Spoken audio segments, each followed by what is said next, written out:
All right, I got some interesting things to talk about.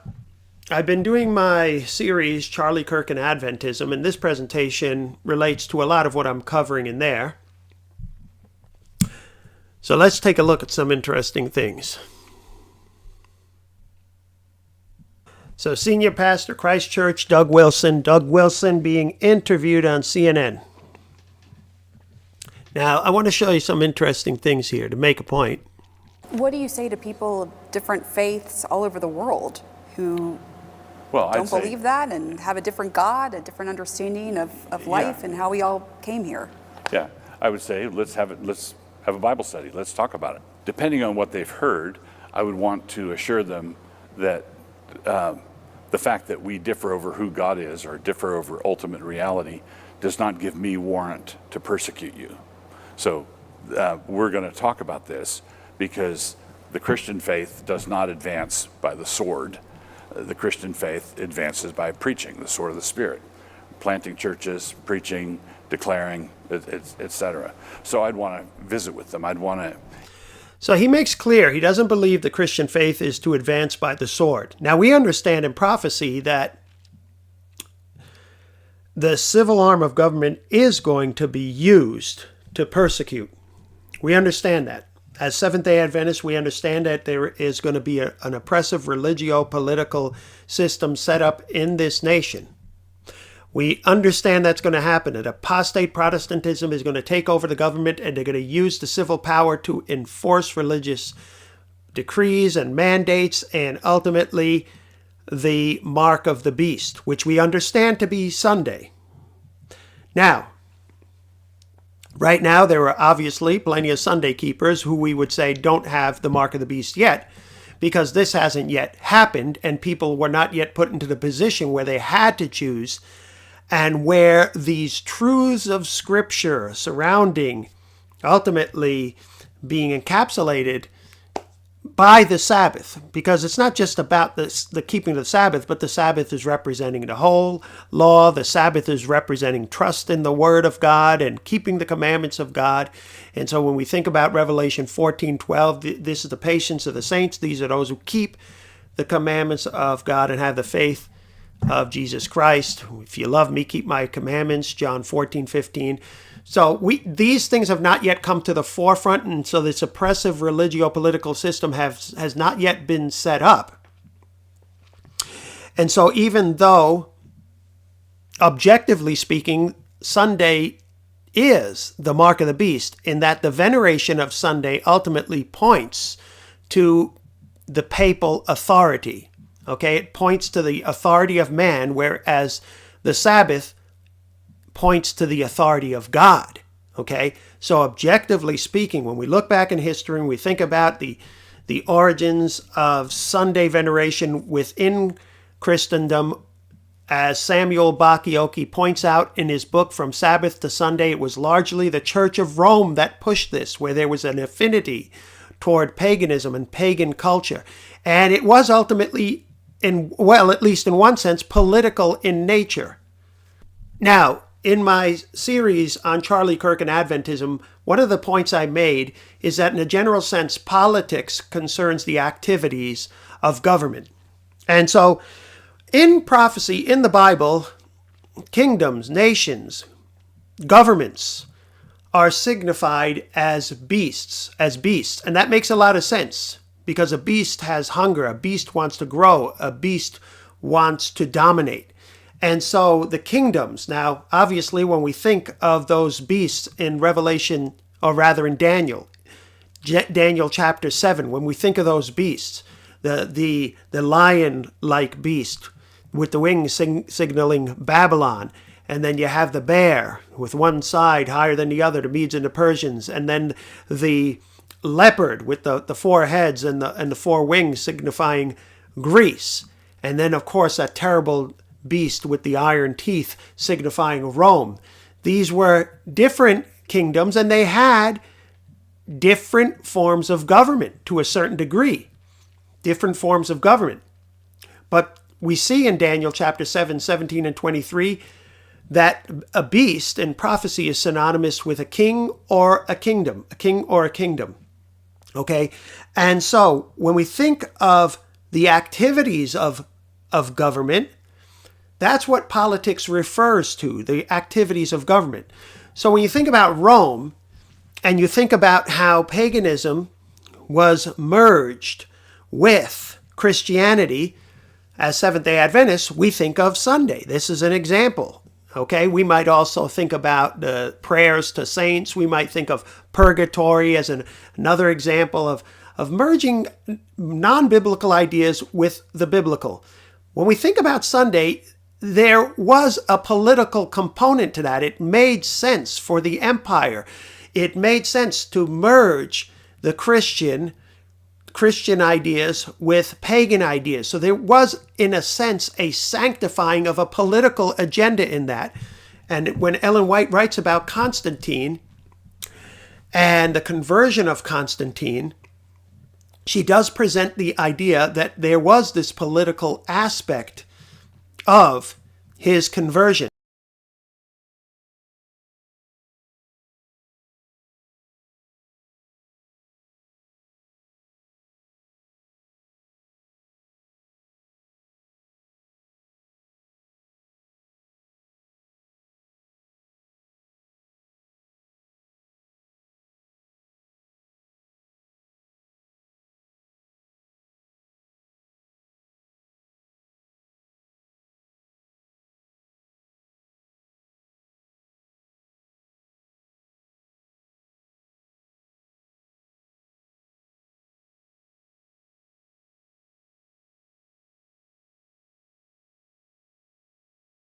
And so the mixing of the pagan with, okay, so taking a non-biblical idea, taking these non-biblical, in the Bible, obviously, the Sabbath is God's day. That is the day of the Lord when we think about the Bible, not Sunday. Sunday is never spoken of as the day of the Lord in the Bible.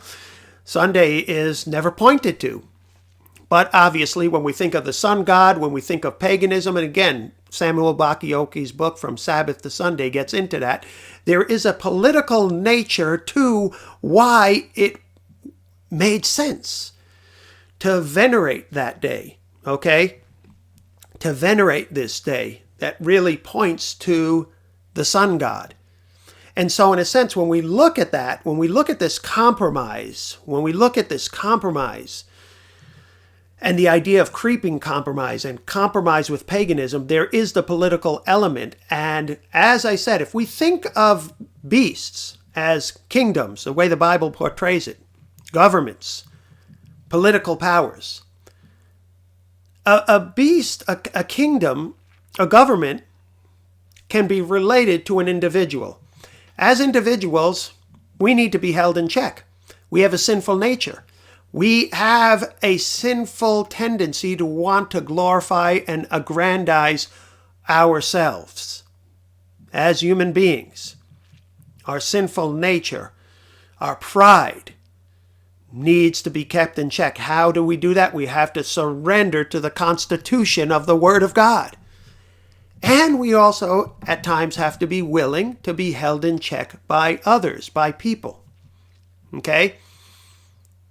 And so, that also applies to governments.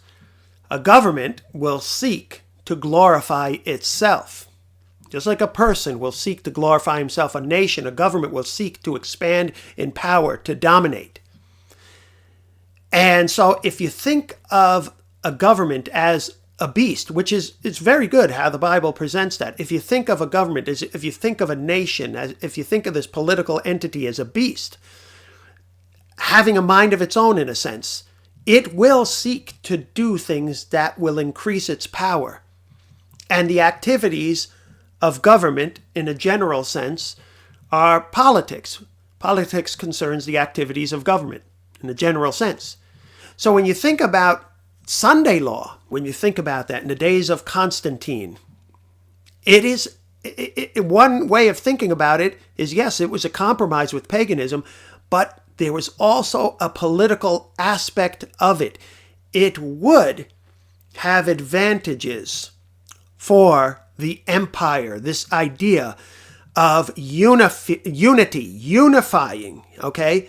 Unifying the there were plenty of pagans who can really embrace the idea of a veneration of Sunday. And so merging that with Christianity made a lot of sense for political reasons, for reasons of power, for reasons of gaining unity and political unity. And so the religious and the political are joining together in that sense. And so the civil power would be used to work to venerate Sunday, even though Sunday itself is not actually Christian. So, when the church and the state unite in the way that we understand that it did when it came to Rome, and when we think about the issue of Sunday and the Sunday law, there is also, on the part of the church, a sanctifying of a political agenda.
That was helpful for the state.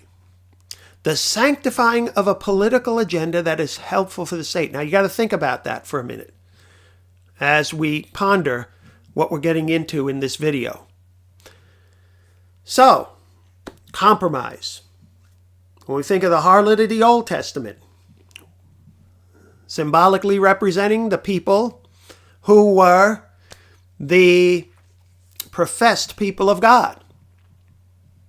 But when you think of that image of harlotry in the Old Testament, it's really pointing to compromising with the world around. I mentioned briefly in my last presentation, I think it was on Charlie Kirk and Adventism, mentioned the presentation I did on the eternal principles of governance, how in Israel, ancient Israel, when we think about ancient Israel, they basically had a republic. They had a layered government, a mixed government of checks and balances. As I said, they had officers, they had prophets, they had judges, they had elders. But eventually, what did they do? They eventually chose kings. They chose a pagan form of government. And when we think about the harlotry of the Old Testament, as Israel began to engage in harlotry and compromise with the surrounding nations, that harlot system was what persecuted the people of God. For example, when we think of Elijah and him struggling with Ahab, who was obviously being influenced by Jezebel and being stirred up. Ahab and the kings of the northern kingdom of Israel, largely, almost all of them were doing wickedness. There were some, like Josiah, like Hezekiah, in the southern kingdom of Judah, who were good kings. But the system itself, to have accepted this monarchy, this system, which really places man in a position of unchecked power, was a pagan system. Really, when you think about it biblically, a king, in a sense, is basically being set up almost like a god. And so it made sense that the pagan nations were doing that, because it was common, especially when you think about Rome and you think about Egypt, to almost, there was this idea of worshiping these political leaders. Okay? So it made sense that these pagan nations would do this. But by doing that, they were rejecting God as king. The only one who should be king is God. The only one who should be king is God. But Israel decided to accept this pagan system. When you think of the papal system, the Pope is basically, in a general sense, the Pope is like a king. He's a monarch of Vatican. That is his kingdom. Vatican City is its own country. It's its own independent nation, political entity. And the Pope is the sovereign. The Pope is the monarch. So in that sense, the Pope is a king. But clearly, according to the Bible, when Israel chose a king, they were rejecting God as king. That's what we see in 1 Samuel 8:7, 10:19, 12:17. It was a sin for them to do that. Now, God foresaw that they would do it. So, when we think of the beasts are representing these governments. These governments are like beasts, these political entities that are being described. Kings, kingdom. King is synonymous with kingdom. Daniel 7:17 and 23.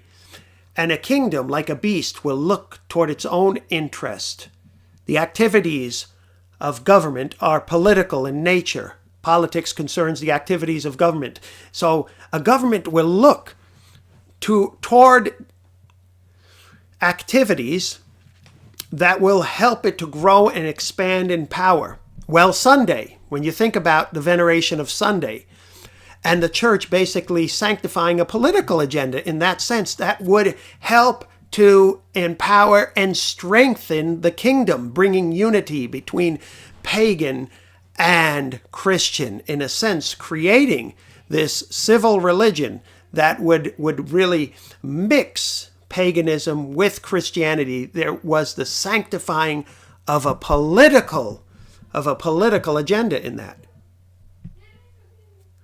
So, now, all of that said, let's go back to the video. So what we saw in this video is Doug Wilson is clearly saying that the church should not use the sword. Now, I don't weigh motives of the heart. Somebody could say he's just saying that, but that's not what he means. I'm not going to weigh motives of the heart. I'm going to take him at his word. He may be for theocracy, but he's not for enforcing religion by the power of the state. Let's hear it again. Faiths all over the world who don't believe that and have a different God, a different understanding of life and how we all came here.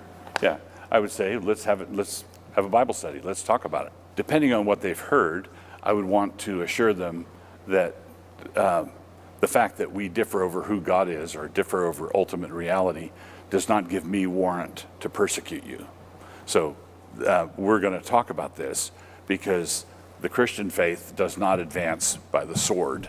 The Christian faith advances by preaching, the sword of the Spirit, planting. So he's very clear. He's very clear. He's not advocating to use the civil power to persecute. He's very clear in that. Now, I'm not saying I agree with everything he's saying, but I'm saying that when we think of Christian nationalists, this is clearly someone who would identify as a Christian nationalist.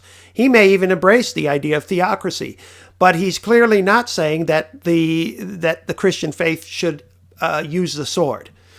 There are different beliefs, as I said before, among those who may identify as Christian nationalists.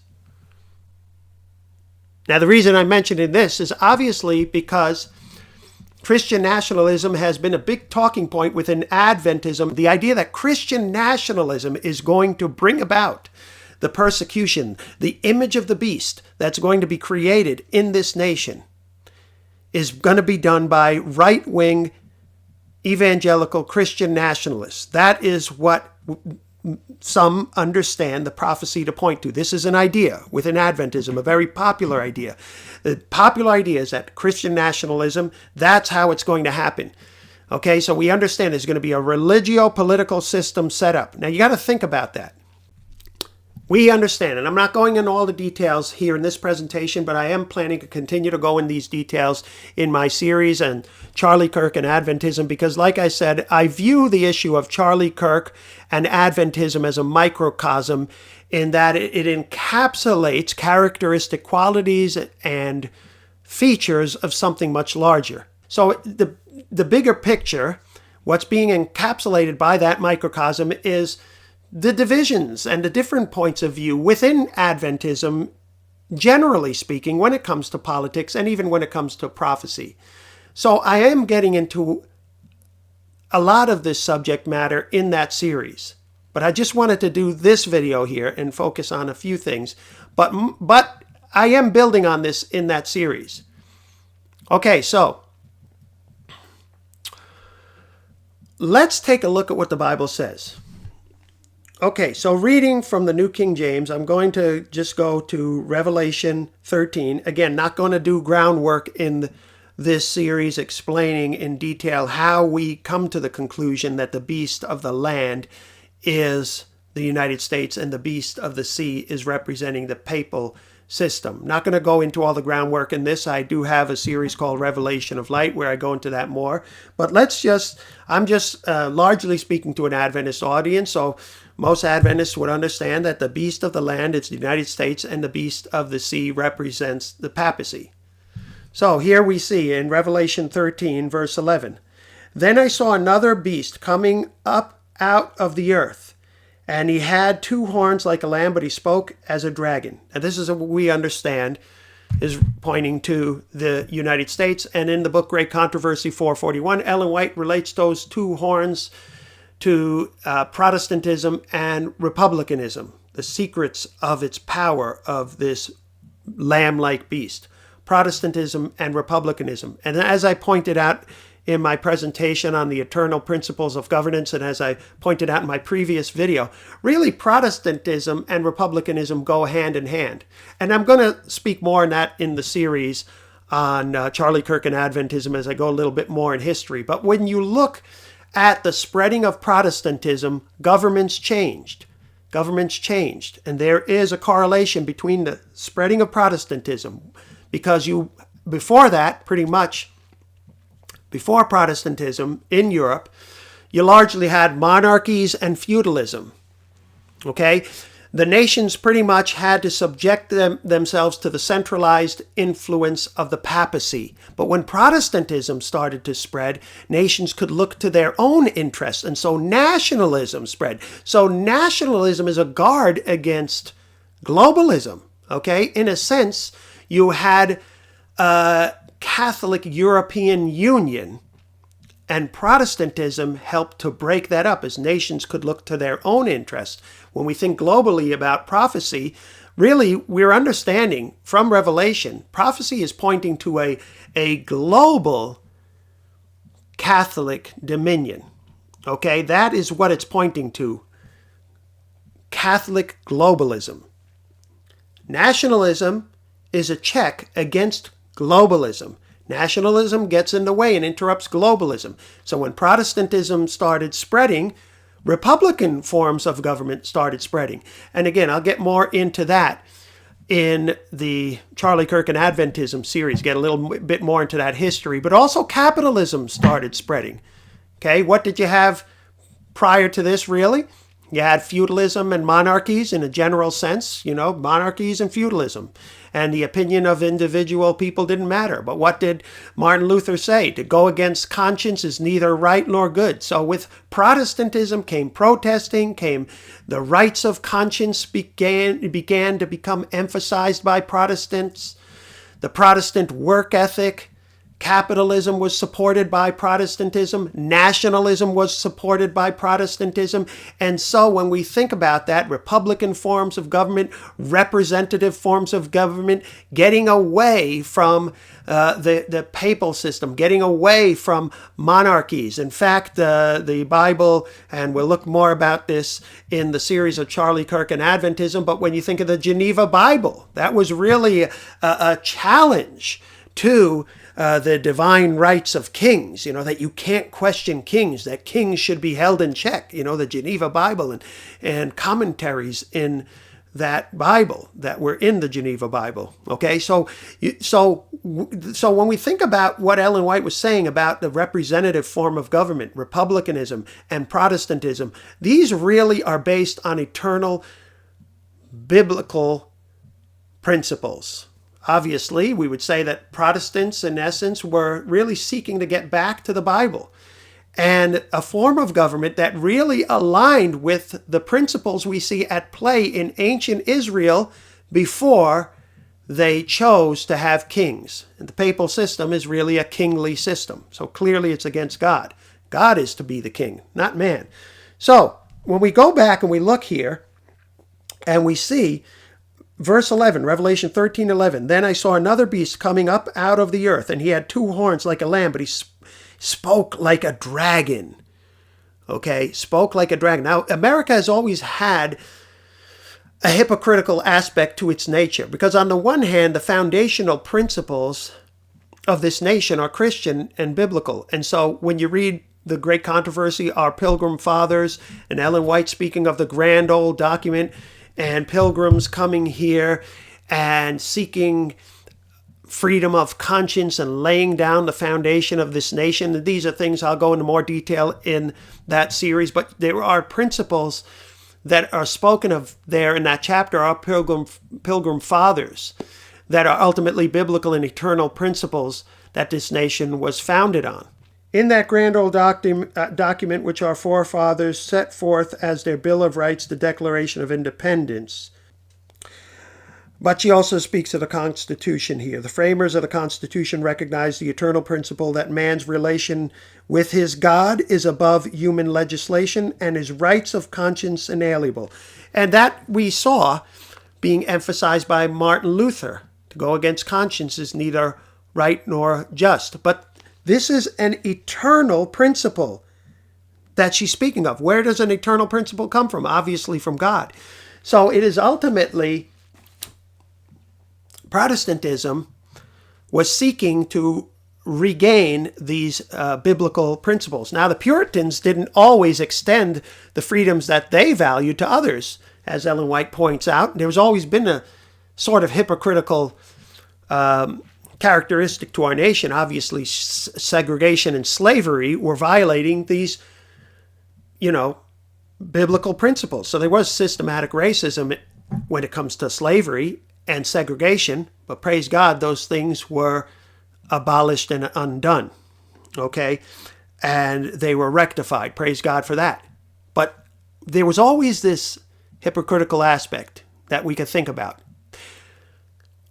But the foundational principles, which weren't always being followed, are ultimately biblical in nature. And so it's very important to keep that in mind, these foundational principles of this nation. Okay.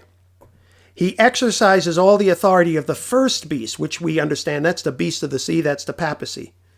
The first beast in his presence, and causes the earth and those who dwell on it to worship the first beast.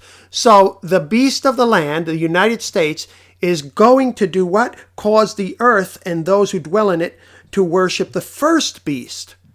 So the United States is ultimately going to become subservient to the first beast, causing people to worship the first beast. That's why in Last Day Events, Ellen White speaks about, on page 131, about this nation repudiating its constitutional principles, the United States, okay?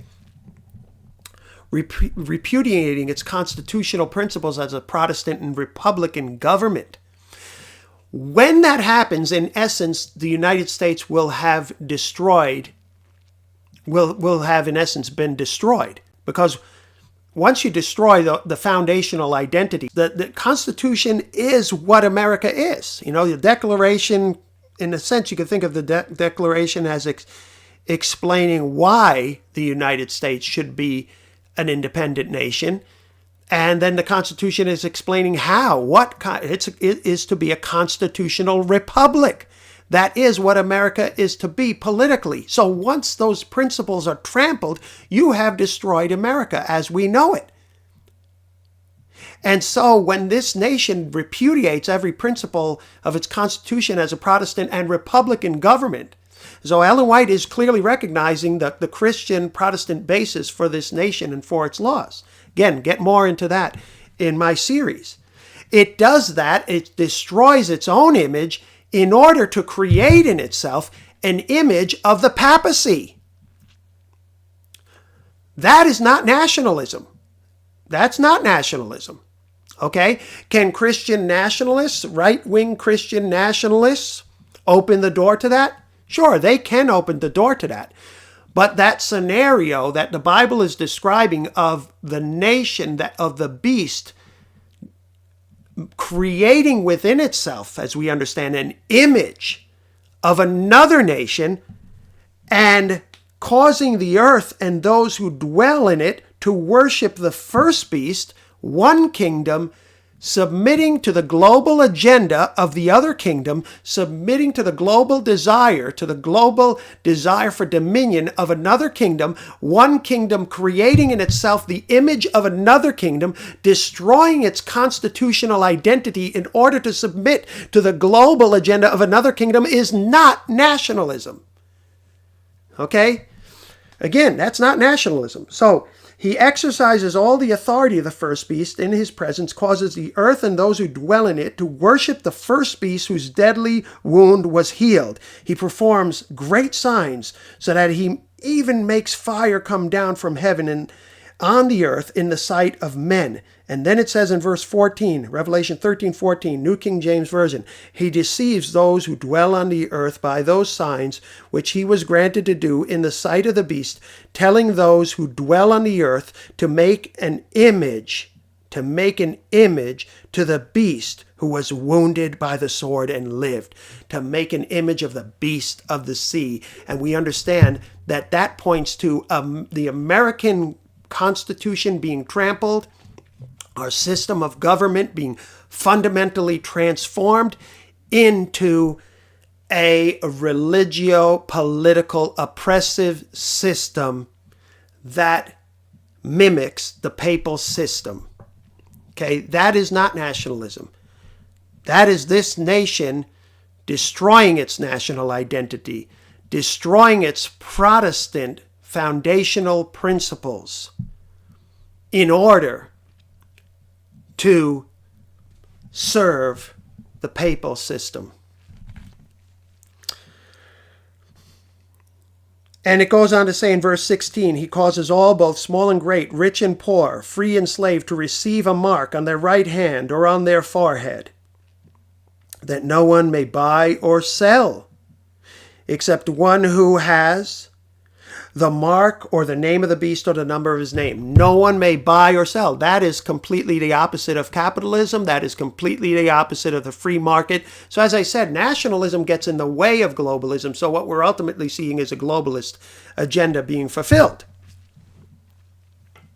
Now, any conservative pretty much will say, we want to uphold the Constitution. We want to uphold it. So like I said, it is possible for them to open the door to that. Christian nationalists, those who want that, they can open the door to that. I'm not saying they can't. But it's also possible, as I said, looking back in history, when we see basically the sanctification of a political agenda when we look at Sunday, it is also possible to see progressive left-leaning churches who may embrace a globalist agenda as opposed to a nationalist agenda, uniting with the state as well and sanctifying that globalist agenda. That's another possibility. But ultimately what we see in the Bible is that. Now the Pope is a globalist. Francis was a globalist. I have my playlist where I get into some videos on that. One of the videos is called A New Pope, New Direction. Francis was a globalist. Francis was a Jesuit. The Jesuits have a history of supporting liberal and left-leaning policies.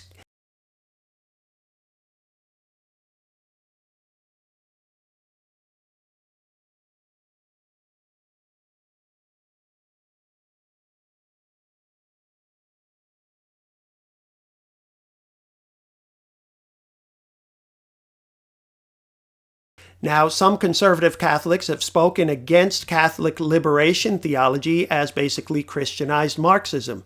The Jesuits have a history of being progressive. The Jesuits have that history. In fact, it is a very common understanding that the term social justice was quoted by a Jesuit, Luigi Tapparelli. Okay, again, I am going to get more into this in the future. So stay tuned. Hopefully, stay tuned for that as we consider that. Luigi Tapparelli. So Catholic ideas of social justice and liberation theology, some have equated that with Marxist ideology. And remember, the devil conquers through compromise. When we think about the harlot in the New Testament, we have to think about the harlot in the Old Testament. When you think about the harlot in the Old Testament, you're basically talking about Israel compromising with the surrounding nations, embracing Sodom and Gomorrah. And we see that principle in 1 Kings 14:24 and also 2 Kings 23:7. They were doing the things of the surrounding nations. What were the surrounding nations doing? Leviticus 18:22-24.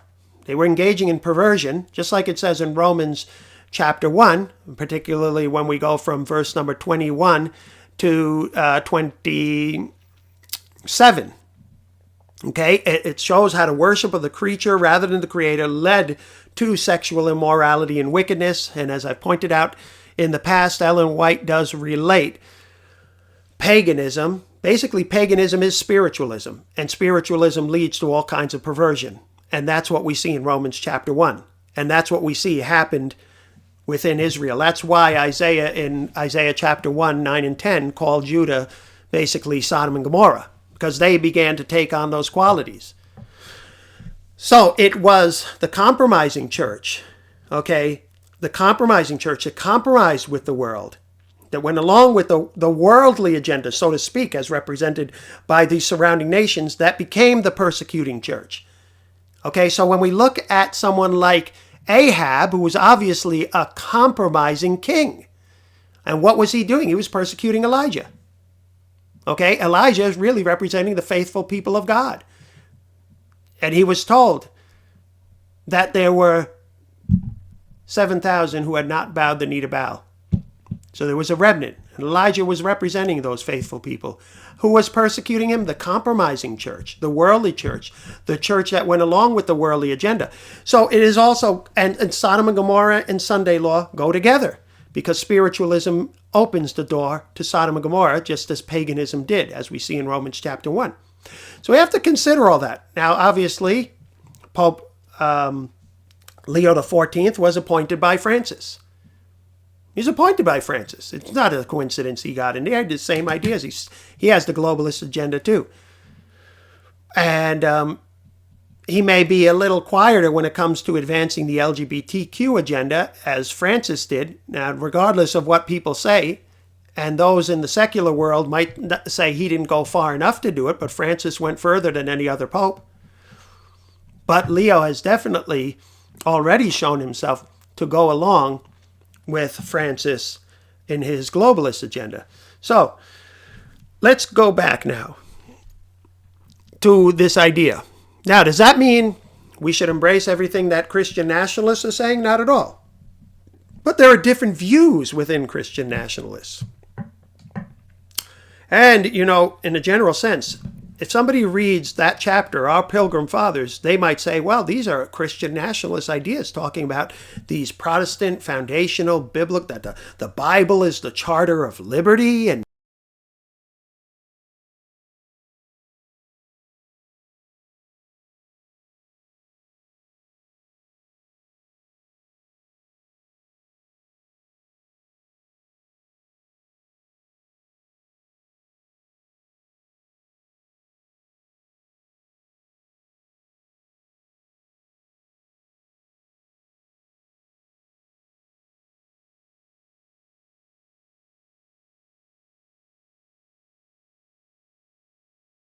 And these Christians came down here and laid down the foundation of a new nation based on these biblical eternal principles. Somebody could read that chapter and say, this sounds like Christian nationalism when they read the chapter Our Pilgrim Fathers by Ellen White. It's very clear there. And so somebody can identify as a Christian nationalist in that they'll say, I believe in the sovereignty of this nation. I'm against globalism. And so nationalism is a check against globalism. I believe we should be able to look to our own interests. And that stands in the way of a globalist agenda. But they might say, but I still uphold constitutional principles. I'm not for theocracy, and I'm not for a violation of religious freedom. So there are different views. And so even this man, Doug Wilson, even he's saying, I am not for persecution. Now, again, people who might intend to not create this religio-political oppressive system can open the door to it. So there is that possibility. But what I'm saying is it could come from the left-leaning churches, left-leaning apostate Protestant churches, and it could come from right-leaning apostate Protestant churches. Once again, says the same thing over here. Let's listen to this. Down your slippery slope. No, I don't. Now, I do believe, let's put it this way. I do believe that there have been instantiations of Christianity in politics that have gone very badly. Like what? Spanish Inquisition, or okay. There are things like that I think, okay, that's no good, and we should never do that again. I'm an advocate of Christendom, but the first Christendom had some warts. It had some things that we don't ever want to do again. So there are slippery slopes on the Christian side of things, and I think we should guard against those things. But right now, that's not anywhere close to being our central problem. So he's very clearly, again, stating he is not for the government using its civil authority to persecute non-Christians and to force people to be Christians. Now, again, I'm not advocating and defending everything he says. I'm definitely not. There may be some things I agree with. There may be some things I disagree with. Obviously, I agree with him that the sword should not be used. The civil sword should not be used. Okay, the worldly civil sword should not be used to advance Christendom, but the sword of the Spirit. So that is something I would agree with him on. And also I would agree with him on Christian foundational principles of this nation, because Ellen White says that. And we can know that from history. Okay? And Jesus says, the truth shall set you free. So ultimately freedom comes from God. And so eternal principles from God are the basis of freedom.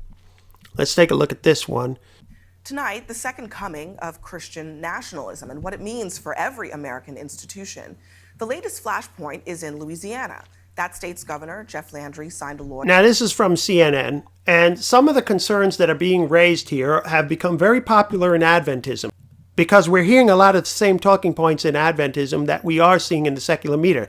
The concern with Christian nationalism. Well, ultimately, like I said, the problem is going to be Catholic globalism. And like I said, it is possible that Christian nationalists can open the door to that, but the final scenario that we read about is not Christian nationalism. As I said, one nation destroying its identity and recreating itself in the image of another nation in order to serve that agenda is not Christian nationalism. As I said, we do understand the Pope to be a monarch. We do understand that Vatican City is its own country. It is its own nation. It's a unique kingdom, and it has global ambitions, and America will ultimately serve those ambitions. That's not nationalism. That's globalism. But anyway, I think it is interesting. Now, that doesn't mean,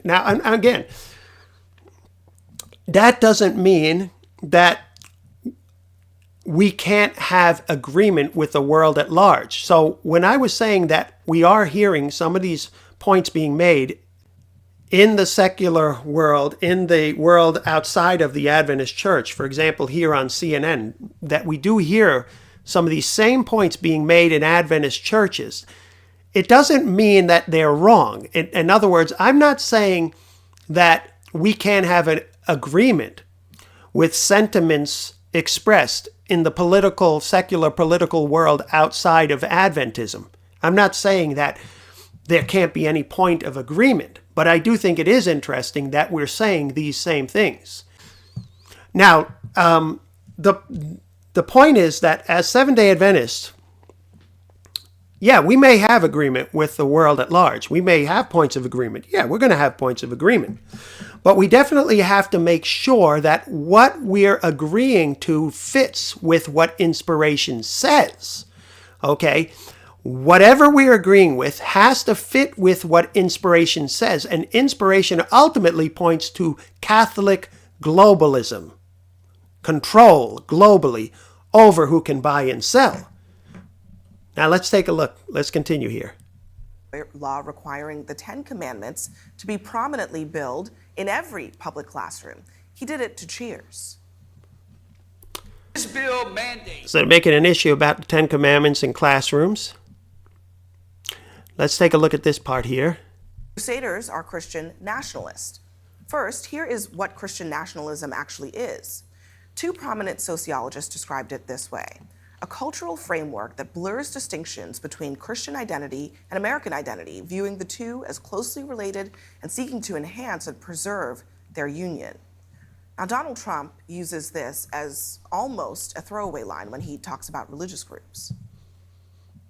The radical left is coming after all of us because they know that our allegiance is not to them. Our allegiance is to our country, and our allegiance is to our Creator. We have to bring back our religion. We have to bring back Christianity in this country.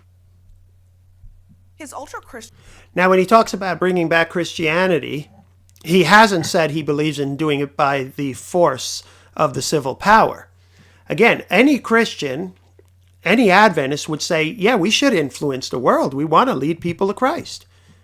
Now, we don't believe we should force them to follow. Obviously, if a person said, look, I believe that the state should force people to be Christians, that would be a problem. But as I said before, within Adventism, there isn't to be a political test. So somebody could identify as a Christian nationalist, and that should not bar them or cause them to be censured by the church. It depends what they mean by it. If a person says, well, I believe that the state should force people to be Christians, I'm an Adventist and I believe the state should force people to be Adventists, I believe the state should force people to do that, well, that would be a clear violation of what we believe. But if somebody says, I'm a Christian nationalist and that I believe in the sovereignty of the nation, you know, I believe in strong borders, I believe in the importance of preserving citizenship, I'm against globalism, and I do believe that our nation has biblical foundations, I believe it has Christian foundations, and but I do, and obviously I don't think it's contradictory to say that we should preserve our constitutional principles and freedoms like the freedom of religion. Now, if a person says that, they're not saying anything that should cause them to be barred from Adventism or to be censured in any way. In fact, a lot of what they're saying there, especially when talking about the foundations of this nation being Christian foundations, biblical and Protestant foundational principles, that does align with what we see from the Great Controversy, as I said in the chapter Pilgrim Fathers. But we do see from inspiration, we do see that there is going to be global persecution and global dominion seeking to be established by the beast of the sea. So there cannot be a political test. What a person should be, if you want to use the word tested on when it comes to being an Adventist, is whether or not their beliefs specifically violate and contradict Adventist ideas. So if somebody says they're a communist or a socialist, we can't say to them in the same way, you can't be an Adventist because you're a communist and socialist. We might not agree with them politically, but unless they're making a point of saying something that is clearly violating Adventist ideas and doctrines and principles, we can't really use that against them. But we are hearing a lot of talk, obviously, from those on the left side against Christian nationalism, that this is the boogeyman, that this is the thing we've got to watch out for. And obviously, many Adventists are repeating the same talking point. Now, you can have that view. You can have that view within Adventism. Christian nationalists could, in ignorance, open the door to that end time scenario that we're talking about. I am open to the idea that they could open the door. The door could be opened by those on the left or the right, but the final scenario is not Christian nationalists. It's Catholic globalism. So, now, she had an image of Trump there, and Trump speaking and referring to God. This is done by those on the left and the right. We're going to insist on it. If you think we're rallying now, you ain't seen nothing yet. Already, you have members of your cabinet that are being booed out of restaurants, who have protesters taking up at their house, who's saying no peace, no sleep. No peace, no sleep. And guess what? We're going to win this battle, because while you try and quote the Bible, Jeff Sessions and others, you really don't know the Bible. God is on our side. On the side of the children. On the side of what's right. On the side of what's honorable. On the side of understanding that if we can't protect the children, we can't protect.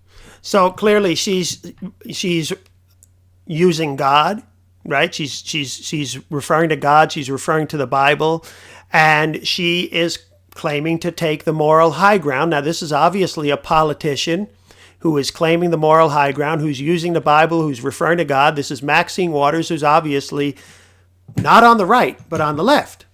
So we could see things like this from both sides.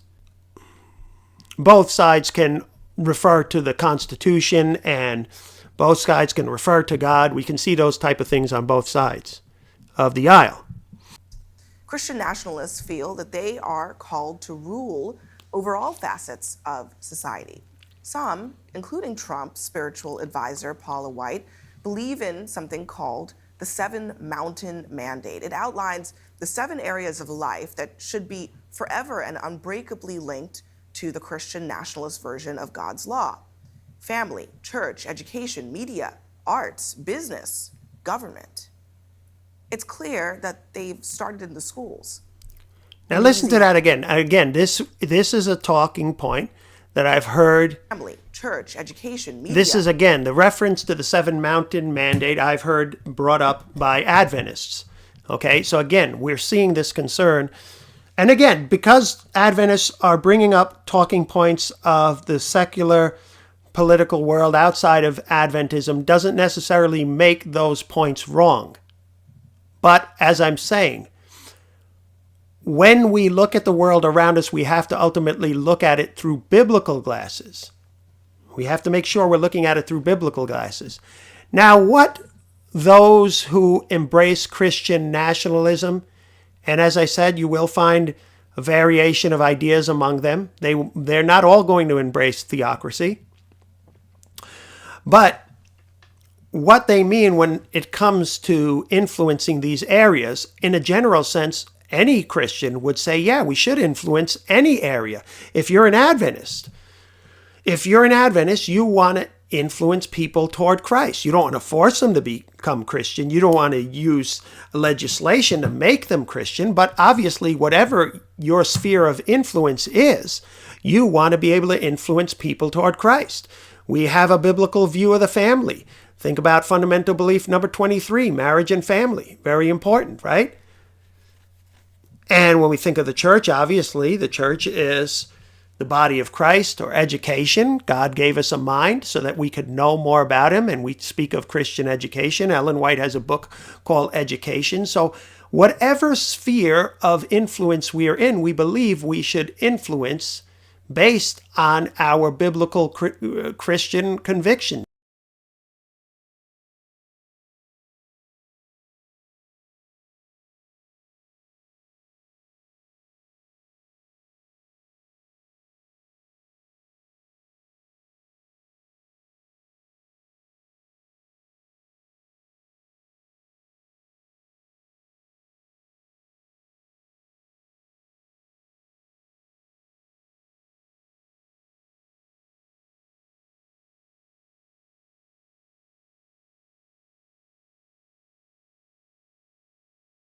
just as Ellen White was interested in influencing the laws of the land when it came to the temperance issue, when it came to prohibition, when it came to slavery. Okay? So the church took a strong stand because we are to vote on the side of temperance and virtue. And so Ellen White understood that her Christian morality was to influence her in the area of politics, speaking in a general sense, not talking about party politics and party strife, but very clearly, whatever sphere of influence we're in, we're not told as Seventh-day Adventists we can't get involved in media or arts or business or even government. I considered that article, or the two articles from Paul Gordon, The Right to Vote, Shall I Exercise It? I looked at that in my series on Charlie Kirk and Adventism. So whatever your sphere of influence is, we are to influence people toward Christ and toward biblical principles as much as possible. So just in a general sense, when we look at this at Adventists, we could see some points of agreement with some of what's being expressed here. Now, again, I can't speak to the nuances of what those who would identify as Christian nationalists would say as to how we are to rule these areas. But we are called, biblically speaking, to be the head and not the tail. We are called to do that. And we're very glad when we're looked upon as the head in certain areas, at least when it comes to health reform, and Adventists look on that.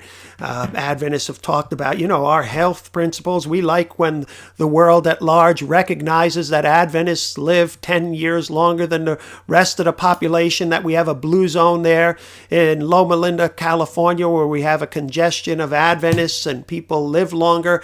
And we like to be able to say, hey, as Adventists, we're glad when the world recognizes these principles that we've discovered from the Bible.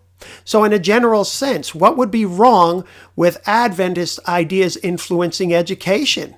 I mean, I'd rather have an Adventist-based educational system. We talk about how important Christian education is and media. I mean, it would be much better to see movies with good moral lessons in them. But again, not to do these things by force or by legislation, but we do believe we should influence every sphere. The arts, business, government. I mean, there are Christian principles that can apply to every one of these areas.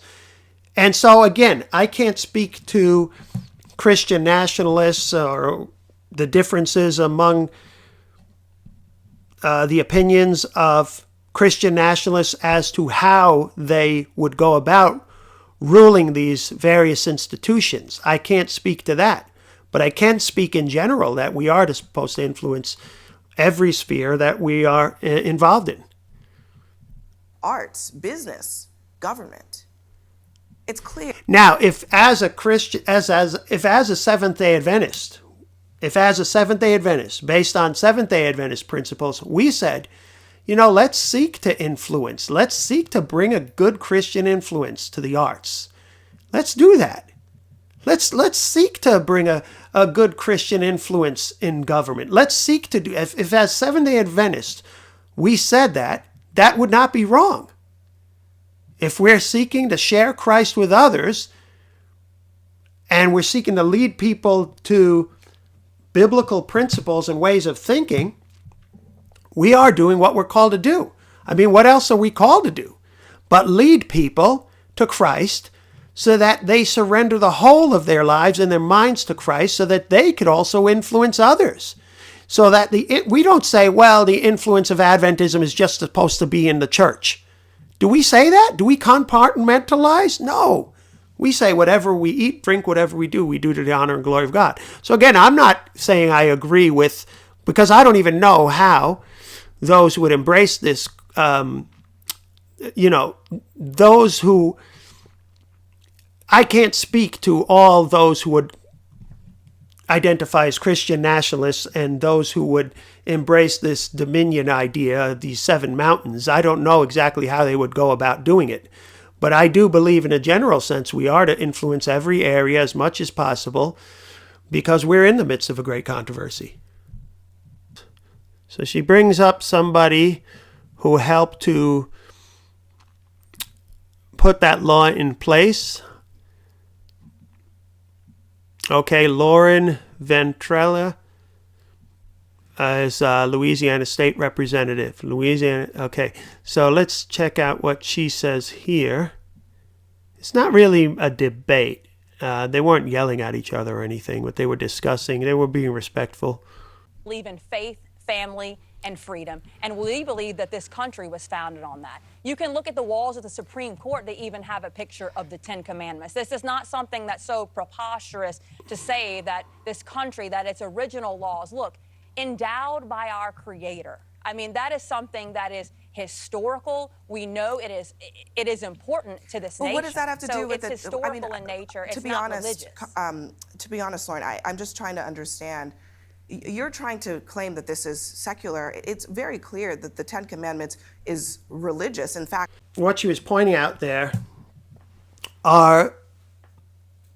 she was pointing to the fact that we can see this religious imagery in the history of this country. We can see language pointing to a creator, religious language, right? We hold these truths to be self-evident, that all men are created equal and endowed by their creator with certain inalienable rights, right? The idea that the creator, that our rights come from God, yes, that is religious language. Even if somebody argues, well, it's not specifically pointing to the Christian God, or it's pointing to the deist God, or, I've heard different arguments made, but it is religious language nonetheless.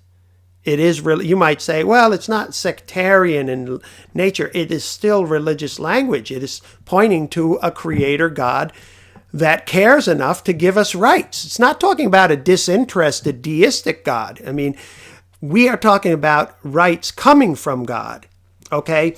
And that being an argument. And that being an argument in order to really justify why we should have these rights.